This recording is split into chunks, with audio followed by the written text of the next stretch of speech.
Thank you so much for that, Vittorio, for that beautiful general welcome, and to Bridget and to Ava and Maria for participating with me in today's lecture. I attended one of Maria's sessions last year and was so inspired by the framework that she is bringing to the study of Shakespeare. And she and I have been working on projects together for probably a decade, I'm not quite sure. I also want to thank my acting partner, Ava Burton, for agreeing to read some passages for us today. And I want to just say I'm really excited to be launching this new partnership between the Fun Hügel Institute and the new Swan Shakespeare Center at UC Irvine. And I see many of my California friends present today, as well as a lot of new people. And so that's in itself, I think, very momentous and exciting. As Vittorio indicated, my current research is on Shakespeare and virtue. And Shakespeare understood the virtues as deep-seated habits that were built at home, at school, and in places of worship. He also understood that virtues were exercised in workplaces, ranging from carpentry shops and household management to practicing law or leading an army or putting on a play. And in this, Shakespeare was following Aristotle, who identified virtue with really every effort at making a mark in the world. And Aristotle drew his examples from music, medicine, and politics, as well as from ordinary human interactions like conversation and friendship. So I'm going to start this 3-lecture series with Twelfth Night, a play that we produced last summer at the New Swan Shakespeare Festival. I also had the privilege of teaching the play for a session of the Flying University for Ukrainian Students, FUUS, which is a network of American professors who provide seminar experiences in English for students in Ukraine. And that work shapes some of what I'm sharing today. I'd be happy to talk in the questions about FUUS. I believe we have colleagues from Ukraine here today, and I want to welcome you as well. I'm going to start sharing my screen. If I can see, just give me a second to get all this going. Okay, I hope that you see my screen. Yes? Good. Okay, so this is my title slide, and we're just going to get right into it. A key passage for me in Twelfth Night occurs early in the play. This is Sir Toby Belch, and he is upbraiding Sir Andrew Aguecheek for not dancing more, showing off his dancing skills. And Ava's going to read this passage for us. Wherefore are these things hid? Wherefore have these gifts a curtain before them? Are they like to take dust, like Mistress Mole's picture? Why dost thou not go to church in a galliard and come home in a coranto? My very walk should be a jig. I would not so much as make water, but in a syncopace. What dost thou mean? Is it a world to hide virtues in? I did think by the excellent constitution of thy leg, it was formed under the star of a galliard. Thank you. So the key question here for me is it a world to hide virtues in? The line is meant comically, right? Toby is giving Andrew the opportunity to show off his dancing skills. Yet for me, the sentiment illuminates the play and indeed Shakespearean drama more generally. That is, how is a world, a human space of exchange, mutual dependence, conversation, friendship, love, how is a world created and sustained through virtuous action? And how do we show our virtues? How do we make them real and present by participating in this world, by helping to build this world? So let's start with the basics. What is virtue? For the ancients, virtue, arete, referred to the power or excellence of any person, plant, or thing. An excellence realized when a creature achieves the ends that are appropriate to it. So virtue is certainly an attribute of human beings. but it also belongs to the natural world. Rosemary has virtues, salt has virtues, and a physical activity like dancing has virtues. So how could that be? Well, dancing uses the skills of the human body to harmonize or synchronize with others, leading to some form of happiness, what the ancients called eudaimonia, which is shared with others, the common good. I believe this project is part of a larger Shakespeare and the Common Good undertaking. In his Ethics, Aristotle focuses on human virtue.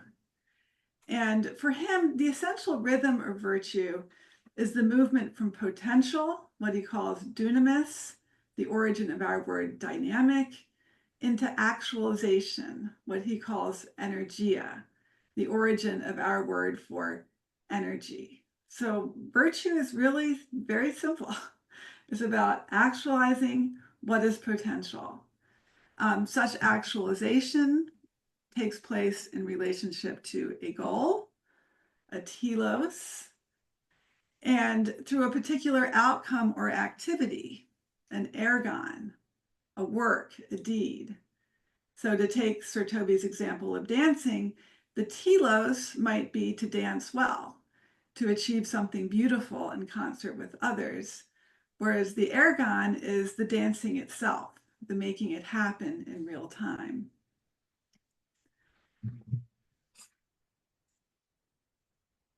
Aristotle also felt that there is an important element of intention or desire, and he called this orexis, longing, desire, motivation. And he saw virtue as the coordination or yoking of the whole person, body and soul, to reason. There's a rational component, but not only a rational component to virtue. He says the work, ergon, of a human being is an activity of the soul and actions in accord with reason. So just to summarize all of those points, virtue means realizing your potential in a dynamic and energetic way that is rational, intentional, that is oriented towards a goal or telos, and passionate. Dancing and theater can be all of these things. So let's return to Sir Toby. Wherefore are these things hid? Is it a world to hide virtues in? Well, in addition to Aristotle's notion of virtues as the realization of potential, there's also a biblical passage lurking behind Toby's question. And that is the image of the candle and the bushel basket, right? Nor do they light a lamp and then put it under a bushel basket. It is set on a lampstand where it gives light to all in the house. Don't hide your virtue, right? Let your virtue shine forth in the window in order to illuminate the world. Now, in Twelfth Night, in the romantic plot, which will be my focus today, we have several characters who are all in different ways hiding their virtue, their candlesticks under a bushel, remaining in the space of dunamis and not becoming energetic. For example, Orsino is the lovesick count, and he is not being active in the world, right? Instead, he is lounging at home and communicating with Olivia by text message. So I would say he is very much hiding his virtue. And then there's Olivia, who is in mourning. She has cloistered herself in her household because her father and her brother are both dead, and she is refusing to marry. So in some sense, she too is hiding her virtue. And what about Viola?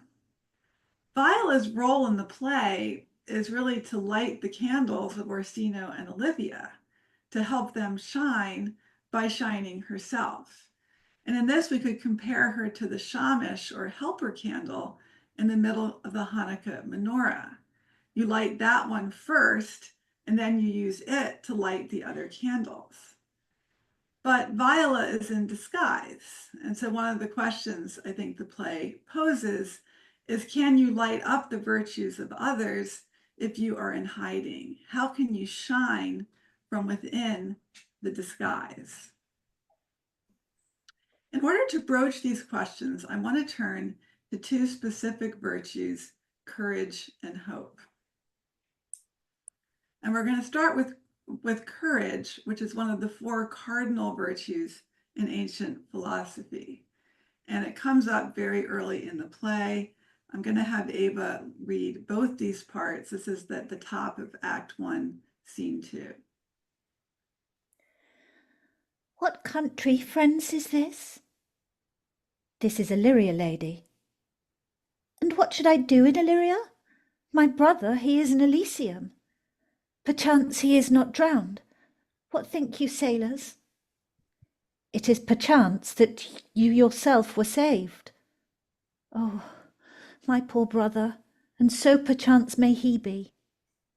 True, madam, and to comfort you with chance, assure yourself.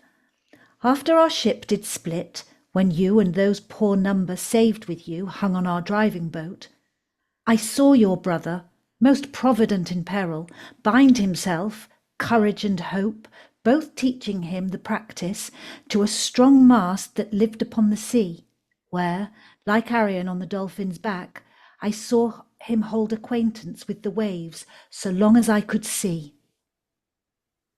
Thank you.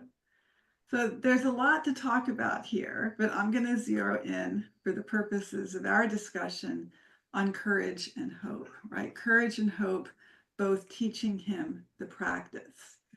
So courage is one of the four cardinal virtues in Aristotle, along with temperance, judgment, and justice. Why are they called cardinal, which is something that actually developed in the early Middle Ages?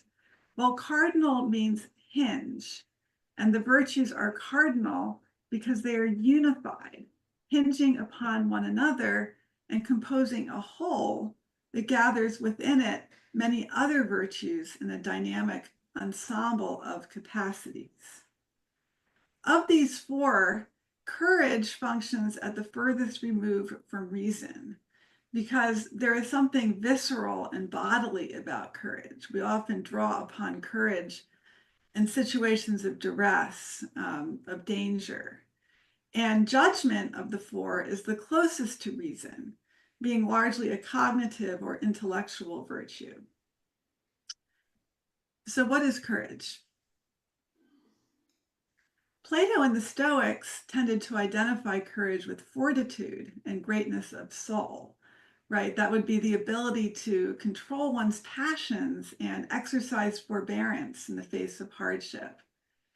For Aristotle, courage remained closer to the heroic sense of bravery.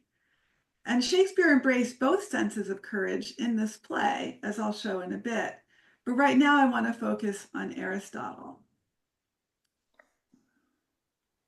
If for Aristotle, all the virtues involve moving from the potential to the actual, courage manifests this actualization in an exemplary way, because it takes courage to act at all, right? To move from latency into visibility. Indeed, the theologian Paul Tillich identified courage with the courage to be, the courage to choose existence over non-existence. Think of Hamlet, to be or not to be, a key line for Tillich in his study. Hannah Arendt, a friend of Tillich, identified courage with any movement from the private sphere into some form of public relationship, some form of public appearing. Ava? The connotation of courage, which we now feel to be an indispensable quality of the hero, is in fact already present in a willingness to act and speak at all, to insert oneself into the world and begin a story of one's own. And this courage is not necessarily or even primarily related to a willingness to suffer the consequences. Courage is already present in leaving one's private hiding place and showing who one is, in disclosing and exposing oneself. Thank you. So, it's my cat. Hold on. Go.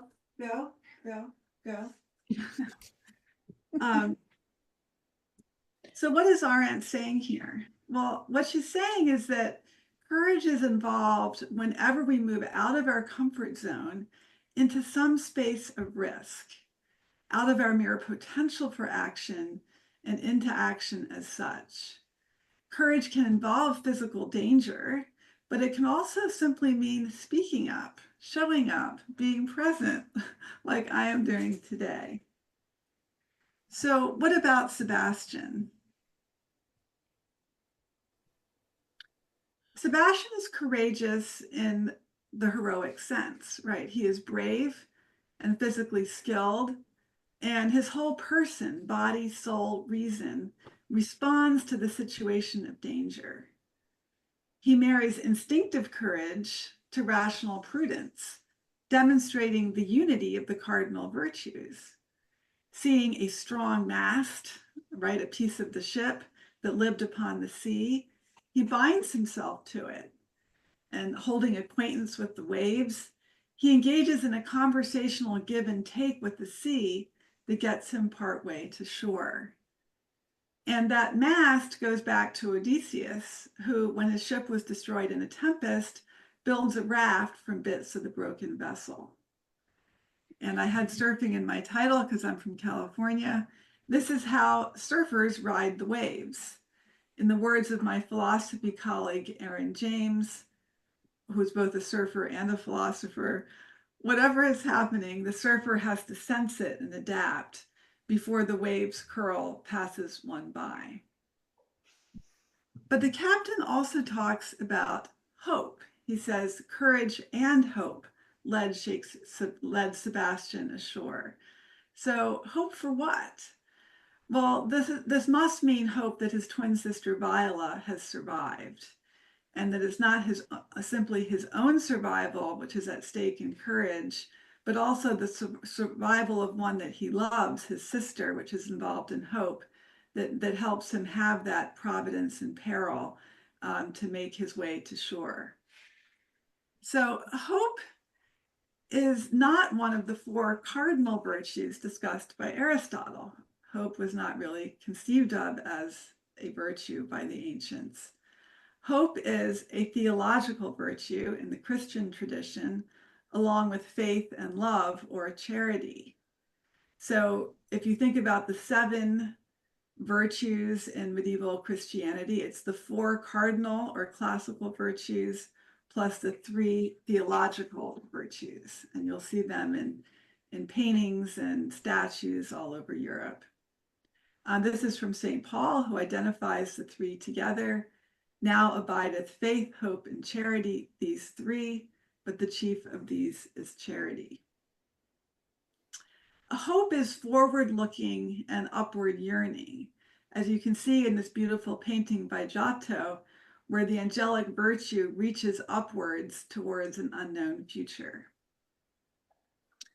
Now, whereas the great Catholic theologian Thomas Aquinas saw faith, hope, and love working together in a virtuous dynamic, Luther, the architect of the Reformation, separated faith out, removing it from efforts at virtuous actualization, or what are called works in Christian theology. So the Reformation signaled the end of virtue ethics as they had been developed from Aristotle through Aquinas. And we can think about Shakespeare as working in a transitional space between these ethical orders. This is Sarah Beckwith, a Shakespeare scholar, talking about hope. Ava? For Aquinas, it is precisely the precarious, open, and future orientation of hope that distinguishes it as hope. Calvin and Luther's insistence on assurance, certainty, and sureness miss hope's fragility and promise. Yeah. So hope concerns the horizon of possibilities that motivate us and keep us going. And hope is infused with love. Hope lives on the sea of shipwreck and the sea of new beginnings, which is also the sea of love and the promise of human attachment. To be provident in peril is not only to have foresight and quick judgment, prudence, but also to open oneself to the workings of providence, right? In this engraving of Odysseus, the hero is succored by Athena, the goddess.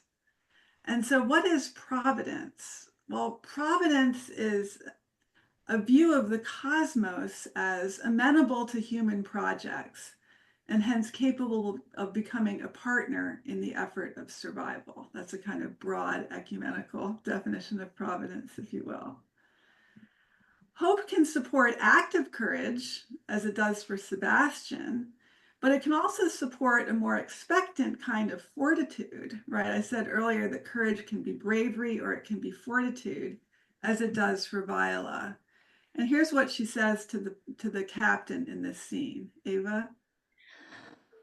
Oh, that I served that lady and might not be delivered to the world till I had made mine own occasion mellow what my estate is. In a beautiful image later in the play, Viola calls this stance of mellowing and hopeful expectation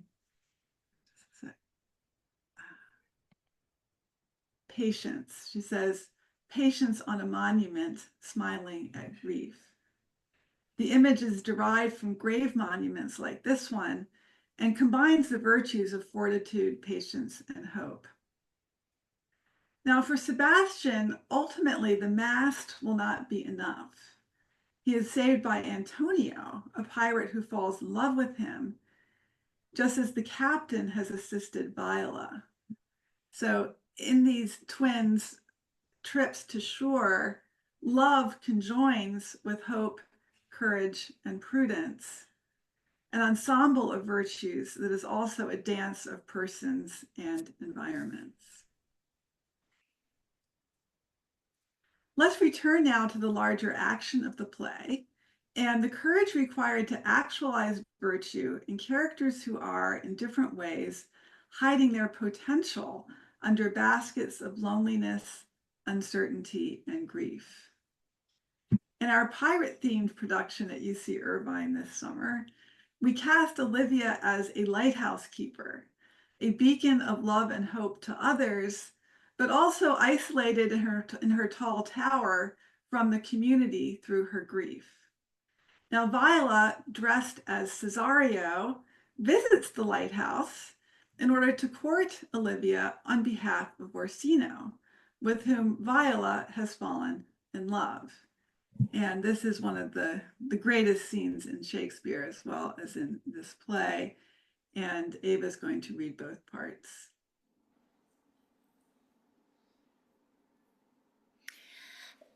Give us the place alone. We will hear this divinity. Now, sir, what is your text? Most sweet lady, a comfortable doctrine, and much may be said of it.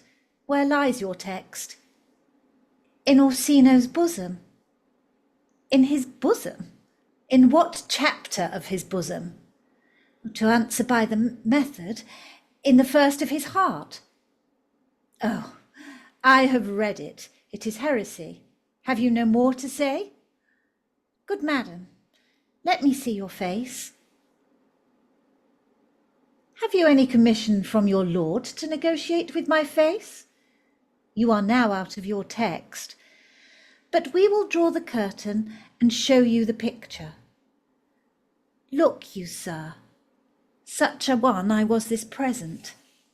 Is not well done? Excellently done, if God did all. 'Tis in grain, sir, 'twill endure wind and weather. 'Tis beauty truly blent, whose red and white nature's own sweet and cunning hand laid on. Lady, you are the cruelest she alive, if you will lead these graces to the grave and leave the world no copy.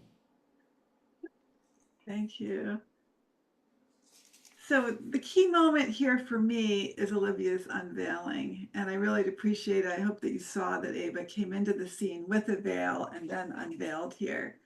Ava, what is it like for you as an actress and for you as Olivia to take off that veil?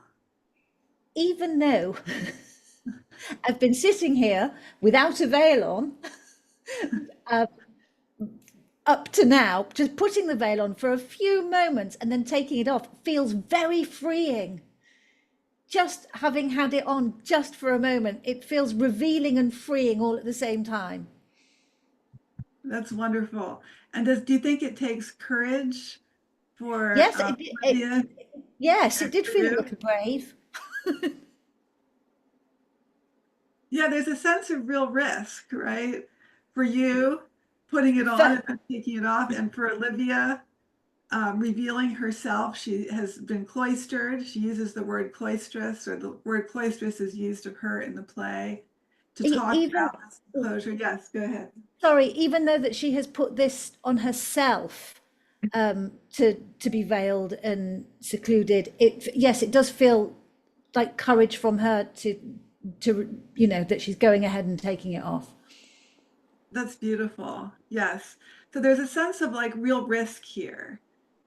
She is, for the first time since her brother's death, revealing herself to another person, to a stranger, to someone she thinks is a man, and exposing herself to the possibility of love and attachment.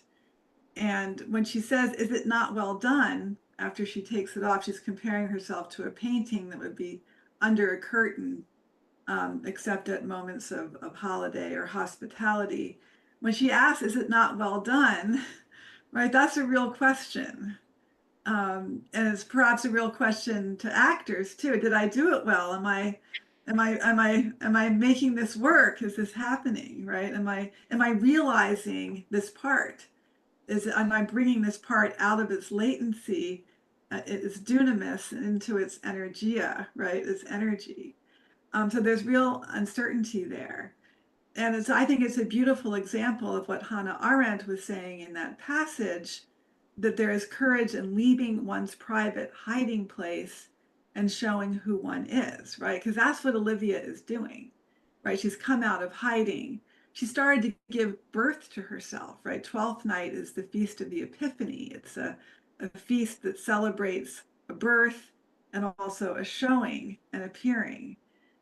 And so this is her nativity and epiphany. And she does this by placing the meaning of her actions in the response of someone else. It's not up to her to say, yes, it was well done. Only Viola Cesario, who is receiving this, can make that determination. And that's very scary when we put the meaning of our actions in the hands of another person, right? And because she does this, like real stuff starts to happen. The two of them are alone and off script. Olivia tells Cesario, "You're out of your text," right? Up until now, Viola has been basically reading words that Orsino has penned. And now they're in this unknown, uncharted territory, right? They're on the sea. They're searching for masts. They're also trying to hold acquaintance with the waves of conversation in order to not drown, but to survive and flourish in the new environment of self-disclosure that they are together creating here. And that leads Olivia to ask Viola, what would you do if you were Orsino wooing me? How would you woo me if you were in love with me? And this is really an invitation to Viola Cesario to begin revealing herself or themselves in this scene. And that is where the great Willow Cabin speech comes in, where Viola suddenly becomes themselves a poet and composes this incredible verse. And so we're going to have Ava read this. Why? What would you? Make me a willow cabin at your gate, and call upon my soul within the house. Write loyal cantons of contemned love, and sing them loud even in the dead of night. Hallow your name to the reverberate hills, and make the babbling gossip of the air cry out, Olivia! Oh, you should not rest between the elements of air and earth, but you should pity me. You might do much. What is your parentage? Above my fortunes, yet my state is well. I am a gentleman. Beautiful, thank you. So Viola is veiled because she is under the persona of Cesario. So this is not an unveiling of the sort that Olivia does in her action, which is also speech. But there is a sense in which Viola also is now lighting up, is now beginning to show her virtue, to speak with courage, to disclose who she is. And I think one key word there is that word reverberate or reverberate, right? She talks about making the hills reverberate with the name Olivia. And there's a kind of a vibrating space here between her persona, Cesario, and the Viola that she is, and the reality of her love for Orsino, which she is voicing about Orsino to Olivia as Cesario. So we have all these layers of identity, but something real happens there, even though there is a disguise at place. A whole series of vibrations, resonances, and echoes make the speech tremble with self-disclosure while still allowing her to remain hidden, right? Think back to her saying that she wants to be mellow, that she wants to exercise patience, that she doesn't want to simply come out forthrightly until the time is right. And so her courage here combines fortitude as a kind of reserve with courage as a coming out and becoming present, through here the beauty and authenticity of her speech. So this willow cabin that she's describing, like, what is that? It's like a temporary structure that she's imagining weaving out of willow branches outside the great house of Olivia and camping there and singing until Olivia receives her. And it's a gorgeous, gorgeous image that we could do a lot more with. But here I would just say that the willow cabin is a kind of bushel basket, right? To go back to that image from the Gospels, is a kind of an open weaved structure, but there's a candle, this candle of self-birth and self-disclosure of partial epiphany. There's a candle glowing through the open weave of that willow cabin. Is there hope here as well as courage? And I hear the long hope, oh, the oh of hope in Olivia, oh, that echoes back to her from the hills. And that same oh, of course, is in Orsino's name, and to a lesser extent in Viola's name. The O of hope, love, and yearning connects the three of them in this reverberate space of courage and hope, of fortitude and bravery, of self-disclosure, but also of a kind of patient holding back. So let's return to Sir Toby's question. Is it a world to hide virtues in? And no, it's not a world to hide virtues in, because the world that we cohabit can only be healed by human action, and human action requires courage and hope.